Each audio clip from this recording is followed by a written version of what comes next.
Luiz, parabéns pelo livro, pela coragem de viver à sua maneira, o que é raro, né? Ainda mais no mundo artístico, que é um universo tão fantasioso. Eu queria falar, já que você citou em bandeira, eu queria falar de outra bandeira, que é a LGBT+, né? No livro, você refuta um pouco essa história de sair do armário. Você fala que nunca esteve dentro do armário. Mas, historicamente, os atores gays e bissexuais, até muito pouco tempo, se sentiam censurados de falar abertamente sobre a sexualidade. Temiam fim da carreira, hostilidade do público, conservador, perder contratos de publicidade. Isso nunca foi uma questão para você? Você nunca se sentiu oprimido? Você nunca se sentiu vítima ou com medo da homofobia? Não. Nunca. Eu acho que por conta também de eu ser um ator de comédia, eu acho que o homem, na comédia, ele tem que ter os dois lados, o masculino e o feminino. Ele não será um bom comediante jamais. Eu posso afirmar isso com certeza. Se você tiver só uma coisa, você não... E a comédia te leva por encanto. Eu só descobri isso porque eu fiz uma matéria na minha casa e comecei a conversar com ela, mas era uma coisa assim. Conversei como converso com você, nunca tive... Vou esconder. Eu nunca falei muito da minha intimidade, que o próprio nome diz. Intimidade é intimidade, né? Porque não se fala assim. Eu tinha uma coisa de ser um porta-voz da comédia, de fazer teatro, e continuo gostando disso. E quando eu vi aquele título, Luiz sai do armário, meus amigos falaram, mas por que você saiu do armário? Eu falei, eu não sei, eu nunca entrei no armário, como é que eu vou sair? E eu nunca tive, sinceramente, nunca tive ninguém chegou para mim, você é viado, você não é. Essa questão para mim nunca teve um problema assim. Não ia diminuir a minha atuação e no mundo que eu fui criado, no Asdrubal, de consequências na televisão, nunca teve essa... Nem para publicidade, você acha? Não te tolheu nem para publicidade? Na verdade, eu comecei na publicidade. Foi a publicidade que me lançou. E eu sou da época que fazer um teste era muito bom para o ator, porque eles pagavam. Uhum. Então, era uma época que estava muito duro. Então, ir para São Paulo fazer um teste não precisava necessariamente ganhar, porque aquilo já me pagava, tinha um dinheirinho.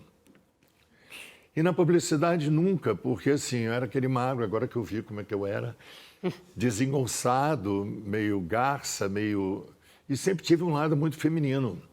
Eu acho que eu amadureci, eu fiquei mais masculinizado por causa do Rui. Todo mundo me liga ao Rui, assim. Eu já fiz outros 300 personagens. Então, acho que o personagem mais masculino que eu fiz, assim, de duro, porque tinha uma mulher do lado, né? Aquela borboleta. Então, eu fui o personagem mais fincado, assim. E aí ficou essa imagem. Mas eu continuo sendo aqui. Tá certo, Fefito. Eu vou insistir um pouquinho mais nessa questão, porque sendo um ator muito famoso, desde os anos 80, tendo vivido no teatro, eu entendo que no teatro você tivesse mais liberdade para manter a sua intimidade entre amigos, mas na TV você está sempre muito exposto a julgamentos, opiniões, especulações. Certamente, como um ator de TV, você sabe que se você tivesse se afirmado LGBT no mundo, numa entrevista, talvez você não pudesse viver o Rui de Os Normais ou outros personagens. Você acha que você saiu do armário tardiamente ou só num tempo em que as pessoas estavam prontas para esse tipo de declaração? Eu entendo que você não saiu do armário per se, você trata com naturalidade na sua vida, mas para o grande público, essa foi a primeira vez que alguém ouviu falar sobre. Olha, nunca passou pela minha cabeça isso. Nunca, em momento nenhum. E o fato de você representar, você está vestido de um personagem, você não é aquela pessoa. Então você já se segura ali, o personagem te segura, te dá um sustento enorme. Mas nunca passou pela minha cabeça, nem gestualmente. Eu tinha mais questões assim, de me ver pela televisão, eu queria ser galã, por exemplo. Então eu achava terrível, eu magro, meio careca, assim. E a grande oportunidade que eu tive de ser galã foi na TV Pirata, fazendo o... Reginaldo. Reginaldo, que foi em homenagem ao Francisco Oco, inclusive. Que o Francisco Oco, ele faz um canalha com uma simpatia inacreditável. E eu nunca, sinceramente, nunca passou pela minha cabeça uma questão que alguém fosse me criticar por...